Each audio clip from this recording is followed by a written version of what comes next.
Hello everyone. Today I'm going to talk about Heinrich Hertz experiment. Let's go back to the late 1880s. James Clerk Maxwell had already predicted that the light itself was an electromagnetic wave, but no one had ever seen electromagnetic waves being produced or detected directly. That's where Heinrich Hertz comes in. His goal was simple but revolutionary: to prove that electromagnetic waves could be generated, transmitted through the space, and detected all without any wires. So here is the setup Hertz used in his experiment. At the center of the system, he used something called Ruhmkorff's induction coil, which was basically a high voltage transformer. So for simplicity, we just write a transformer, draw a transformer here. On the left side of this coil, the primary winding, he connected the simple DC battery, and he connected the DC battery, and he also connected the interrupter. Also, we can call it switch. I'm just gonna go ahead and write down the name. So this is switch, and this is a battery that's in the middle. You can call it a transformer. So very basic physics circuit here. So what does it do? The interrupter repeatedly open it and close the circuit, causing the magnetic field in the coil to build up and collapse rapidly. Every time the magnetic field collapsed, it induced a very large voltage pulse in the secondary coil on the right side. So this is our first primary coil, and this is the secondary coil. The magnetic field be gathered here. In this and then due to change of magnetic field, it generates electric field, which is basically the Faraday law of induction. And if you would like to know about this Maxwell's equation, this conductors and capacitors, I dropped the link below. All right, so those two pulls in secondary coil on the right side sometimes might make tens of thousands of volts. So those pulls high voltage outputs were connected to two large metal plates, which I draw right here. One, two metal plates. When the coil fires, one plate becomes positively charged and the other becomes negatively charged. So I'm just gonna write here, one is positive and one is negative. So what happens is, again, when when coil fires, one plate becomes positive charged and the other becomes negative. The air between them acts as an insulator, so charge cannot recombine immediately. So you see the gap in between these two here. This become the air, and of course it's just the insulator. The charge don't pass through this air, which of course makes sense. So what happens is that the separation of the charge creates an electric field storing between these plates, just like the capacitor. Again, I also dropped the link below. I'm explaining there what capacitors does. So as the voltage keeps increasing, the electric field between plates becomes so strong that it ionizes the air. So we have here first, before ionizing air, we have built up so much charge here, a lot of charge, and as it builds up, it starts ionizing the air in between. Here, just gonna write here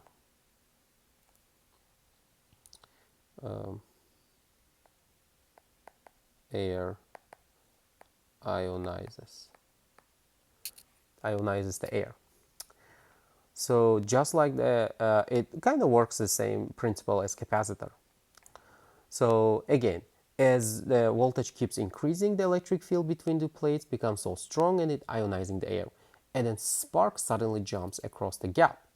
Now that spark is the key moment. So here I'm just gonna draw in a different color. After ionizing air, spark happens right here. Boom. Okay, so I'm just gonna write this as spark. And you've seen it in modern those lighters. Now that spark is a key moment. When it fires, the stored energy in the plate is released and it flows through the connecting wires and a coil. Together, the inductance of the coil and the capacitance of the plates form a resonant, meaning the energy now oscillates rapidly between electric field in the plates and the magnetic field in the coil. So this oscillation, millions of times per second, generate an electromagnetic wave which radiate outward through the space. So what starts as a spark now becomes a self-sustaining electromagnetic oscillation, the first ever man-made radio wave. Now, a few feet away, now Hertz wanted to detect it. So how exactly, due to this spark, the electromagnetic field generates? So he placed a receiver loop here. This is our receiver loop. That's because Hertz wanted to detect it, because we cannot see it with the naked eye. So it's just a circular loop of the wire with a tiny gap in it. When the electromagnetic wave from the transmitter passes through it induces a small alternating current in the loop, and if that loop is tuned to the same resonant frequency, a tiny spark across the receiver's gap generates.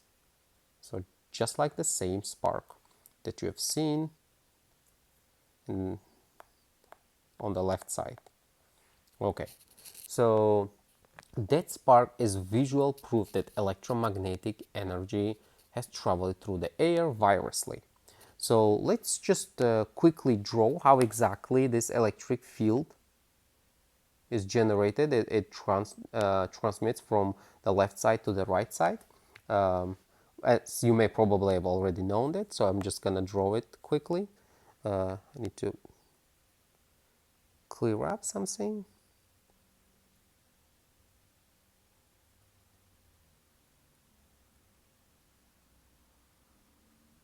Okay, go ahead and draw this spark here. So the electromagnetic wave, as you know, it's a self-propagating. It has a direction. Electromagnetic wave consists of electric and magnetic waves. So the electric waves we can draw like that, and then magnetic waves, I'm just gonna draw it in a ray, more like a perpendicular. Okay. So this is the magnetic field,